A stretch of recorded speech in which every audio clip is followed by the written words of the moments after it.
নমস্কার বন্ধুরা, আজকে আলোচনা করব এলআইসির নতুন প্ল্যান নিয়ে। আমার নাম অসীম চন্দ্র দাস। অসীম এলআইসি এজেন্ট আমার ইউটিউব চ্যানেলের নাম, আপনারা সার্চ করলেই পাবেন ইউটিউবে। নিউ এনরোলমেন্ট প্ল্যান, যেটা টেবিল নাম্বার হচ্ছে 914। তো নিউ এনরোলমেন্ট প্ল্যান 914, তার প্ল্যান ইনফরমেশনটা দেখুন, তবে বুঝতে পারবেন। মিনিমাম এন্ট্রি এজ হতে হবে 8 বছর, ম্যাক্সিমাম এন্ট্রি এজ 55 বছরের মধ্যে পলিসিটা নিতে পারবে। আর ম্যাক্সিমাম ম্যাচুরিটি এজ 75 বছর আগে ম্যাচুরিটি পেয়ে যাবে। মিনিমাম সাম অ্যাসিওর 1 লাখ টাকা নিতেই হবে। আর ম্যাক্সিমাম সাম অ্যাসিওর নো লিমিট, তার কোনো লিমিট নেই। টার্ম নিতে পারবে, কত বছর নিতে পারবে? 12 থেকে 35 বছরের মধ্যে নিতে পারবে।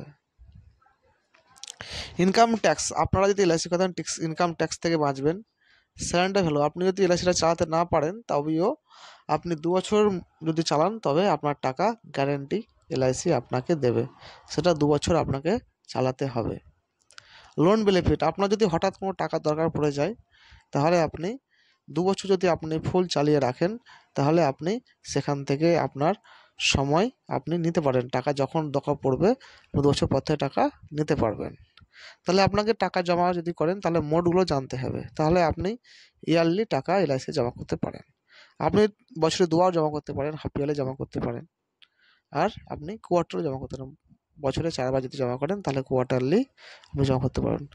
আপনি মান্থলিও জমা করতে পারেন, আপনি যদি মনে করেন আমি মান্থলি জমা করব তাহলে মান্থলিও জমা করতে পারবেন। তাহলে কি কি বেনিফিট পাবেন এলআইসি যদি করেন? তাহলে ম্যাচুরিটি বেনিফিট, আপনি যদি পুরোটা চালান তাহলে ম্যাচুরিটি বেনিফিট পাবেন।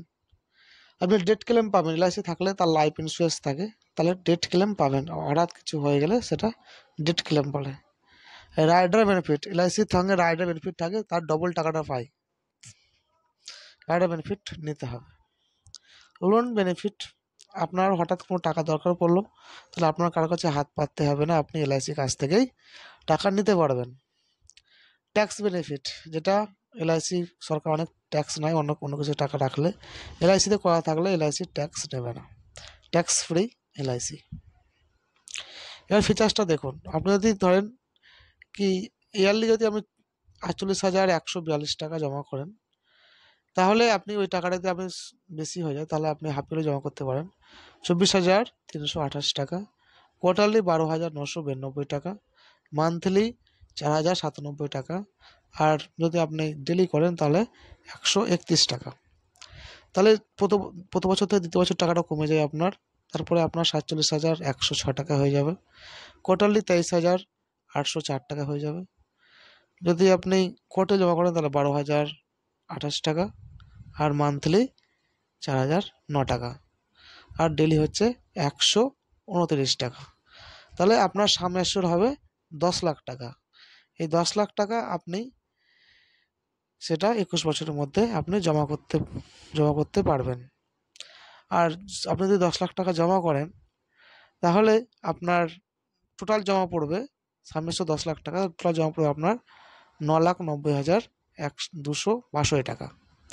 তো আপনাকে সাম অ্যাসিওর দেবে আপনাকে 10 লাখ টাকা, বোনাস দেবে আপনার 9,45,000 টাকা, আর এফএবি দেবে আপনাকে 10,000 টাকা, আর টোটাল ম্যাচুরিটি দেবে আপনাকে 20,45,000 টাকা।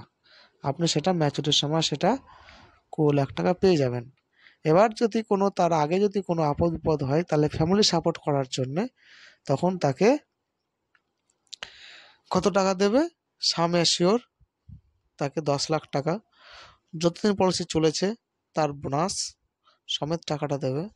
যদি কোনো অ্যাক্সিডেন্ট বা কোনো কিছু হয় তাহলে ডিএবি একটা টার্ম রাইডার করে রাখতে হয়, তাহলে 10 লাখ প্লাস সাম অ্যাসিওর 10 লাখ, 20 লাখ টাকা, আর তার সঙ্গে যতদিন চালিয়েছেন সেই টাকাটা, পুরো টাকাটা তার ফ্যামিলিকে সাপোর্ট করবে।